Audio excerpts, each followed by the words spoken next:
তবে চিহ্নিত একটি সন্ত্রাসী দল। মঙ্গলবার এক বিবৃতিতে ওবায়দুল কাদের এসব কথা বলেন। বিবৃতিতে কাদের বলেন, বিএনপির নীতি, আদর্শ ও কর্মপন্থা গণতান্ত্রিক মূল্যবোধের পরিপন্থী। রাজনীতির মঞ্চে বিএনপির অবস্থান গণতন্ত্রের বিপরীত মেরুতে। সামরিক স্বৈরাচারের হাতেই প্রতিষ্ঠিত বিএনপি গায়ে গণতন্ত্রের আলখেল্লা জড়ালেও ভেতরে অগণতান্ত্রিক প্রেতাত্মা ধারণ করে। তাই সাংবিধানিক ও নিয়মতান্ত্রিক পদ্ধতির প্রতি তাদের কোনো শ্রদ্ধাবোধ নেই। অগণতান্ত্রিক শক্তির প্রতিভূ বিএনপি সর্বদাই গণতান্ত্রিক ও স্থিতিশীল পরিবেশ বিনষ্ট। বিএনপি সর্বদাই গণতান্ত্রিক করার ষড়যন্ত্রে লিপ্ত। নির্বাচনে অংশগ্রহণ না করে তারা নির্বাচন বানচালের উদ্দেশ্যে সন্ত্রাস ও নৈরাজ্য সৃষ্টি করেছিল।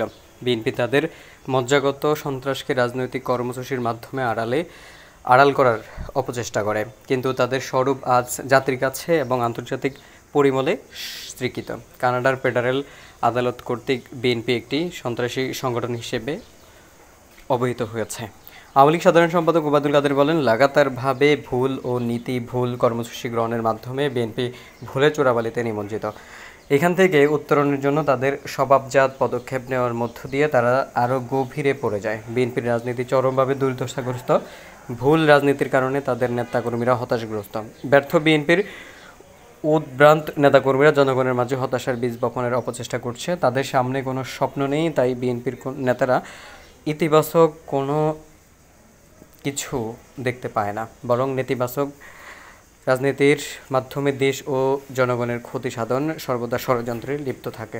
তাদের এই ধরনের কর্মকাণ্ড দেশ ও জনগণের স্বার্থ বিরোধী। বিবৃতিতে তিনি বলেন, বঙ্গবন্ধু কন্যা জননেত্রী শেখ হাসিনার নেতৃত্বে আওয়ামী লীগের নেতাকর্মীরা দেশের স্বাধীনতা ও সার্বভৌমত্ব গণতন্ত্রের রক্ষার জন্য নিরলসভাবে কাজ করে যাচ্ছে। সব প্রতিকূলতাকে ডিঙিয়ে আমরা বাংলাদেশকে এগিয়ে নেব।